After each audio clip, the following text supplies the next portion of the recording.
कुलगाम के अखल के घने जंगलों में भारतीय सुरक्षा बलों और आतंकियों के बीच लगभग मुठभेड़ चलती नजर आ रही है और इस साल का सबसे बड़ा ये आतंक विरोधी ऑपरेशन वहां पर चल रहा है। और बीते वर्षों की अगर बात करें, one of the longest running operation ये देखा जा रहा है। और आपको बताते चले कि आज ये ऑपरेशन अपने 8वें दिन में प्रवेश कर गया है। और आपको बताते चले कि शुक्रवार को इस ऑपरेशन की शुरुआत हुई थी और वहां पर एक पुख्ता सूचना के आधार पर आतंकियों के छुपे होने की सूचना थी। और जब प्रारंभिक एनकाउंटर शुरू हुआ, आतंकवादियों ने भी वहां से फायरिंग की और इनिशियली सुरक्षा बलों को काफी सफलता मिली। 3 आतंकवादियों को उनके अंजाम तक भारतीय सेना ने, सुरक्षा बलों ने पहुंचा दिया और उसके बाद से लगातार वहां पर एनकाउंटर जारी है। भारतीय सुरक्षा बलों की अगर बात करें तो कई सुरक्षा जवान भी इस एनकाउंटर में घायल हुए हैं।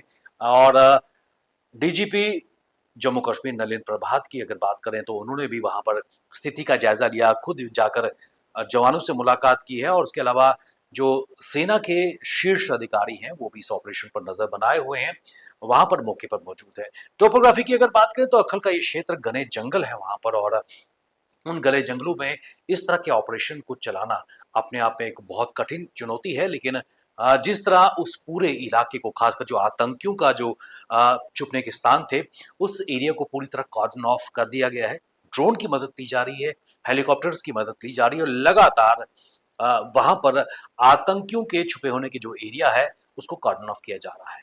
लगातार पिछले कुछ दिनों से एनकाउंटर चल रहा है, गोलीबारी भी हो रही है। कल भी गोलीबारी वहां पर देखने को मिली और सुरक्षा बलों ने पूरी तरह रिटेलिएट भी किया है। और ऐसे में ये माना जा रहा है कि 7 से 8 आतंकी छुपे हो सकते हैं और अपने आप में एक बहुत बड़ी सफलता भी इसको माना जा सकता है, क्योंकि एक बड़ा दल आतंकियों का ये वहां पर है उन घने जंगलों में।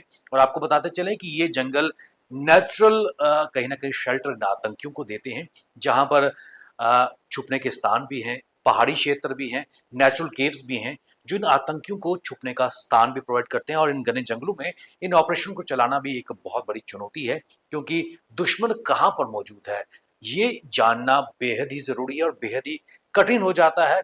और खासकर उस वक्त जब दुश्मन छुप के बैठा है और एक स्ट्रेटेजिक पोजीशन पे वो आपको देख सकता है, लेकिन आप दुश्मन को नहीं देख सकते। ऐसे में इन ऑपरेशंस को लेकर फूंक फूंक कर कदम रखने की आवश्यकता है, क्योंकि भारतीय सेना, एसओजी, जम्मू कश्मीर पुलिस लगातार ये कभी नहीं चाहेगी कि कोलेटरल डैमेज हमारे कोई जवान इस ऑपरेशन में अपनी शहादत दे पाए। और इसके लिए फूल प्रूफ प्रबंध भी किए जा रहे हैं और पूरी strategy day by day review की जा रही है कि किस प्रकार जो छुपे हुए आतंकवादी हैं उनको उनके अंजाम तक पहुंचाया जाए।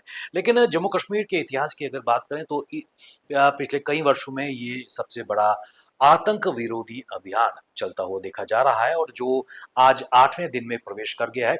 बेशक सुरक्षा बलों को समय लग रहा है, लेकिन निश्चित तौर पर सुरक्षा बल अपने मंसूबों में कामयाब होंगे। और पाकिस्तान जो लगातार इस तरह के आतंकवादियों को प्रायोजित कर रहा है, जम्मू कश्मीर में भेजकर जम्मू कश्मीर की शांति में खलल डालने का प्रयास कर रहा है, और चुन चुनकर हमारे सेना उन आतंकियों को उनके अंजाम तक पहुंचा रहे हैं। एक स्पष्ट संदेश पाकिस्तान को जा रहा है, उन आतंकी आकाओं को जा रहा है जो ऑपरेशन सिंदूर की मार को भी भूल नहीं पाए हैं। जैश ए मोहम्मद की बात करें, लश्कर तैयबा की अगर बात करें, और इस ऑपरेशन के हवाले से अगर बात करें तो निरंतर स्ट्रेटजी पर मॉनिटर रखी जा रही है। और इसी कड़ी में director general of police, Jammu Kashmir police, DGP J and K Nalin Prabhat भी वहां पर गए थे, जवानों से मुलाकात की, जो आर्मी के शीर्ष अधिकारी हैं उनसे मुलाकात हुई, रिव्यू किया गया स्ट्रेटजी को लेकर। और यही कारण है कि इन जंगलों में आहिस्ता आहिस्ता भारतीय सेना बढ़ रही है और एसओजी, जम्मू कश्मीर पुलिस और जो वहाँ के लोकल्स हैं वो निरंतर साथ दे रहे हैं पुलिस का। और ऐसे में ड्रोन की मदद से, हेलीकॉप्टर्स की मदद से जो एरियाज हैं जहां पर आतंकी छुपे हुए हैं उन एरियाज को एयरमार्क किया जा रहा है और वहां पर पेनिट्रेशन भी की जा रही है। तो आने वाले समय में कुछ ही दिनों में बड़ी खुशखबरी लगेगी। 3 आतंकियों को ऑलरेडी उनके अंजाम तक पहुंचाया गया है, बाकी छुपे आतंकी उसको उनको घेरे में रखा गया है और बहुत ही जल्द और भी खुशखबरी देखने को मिलेगी। बने रहिए आप हमारे साथ, हमें दीजिए इजाजत, नमस्कार।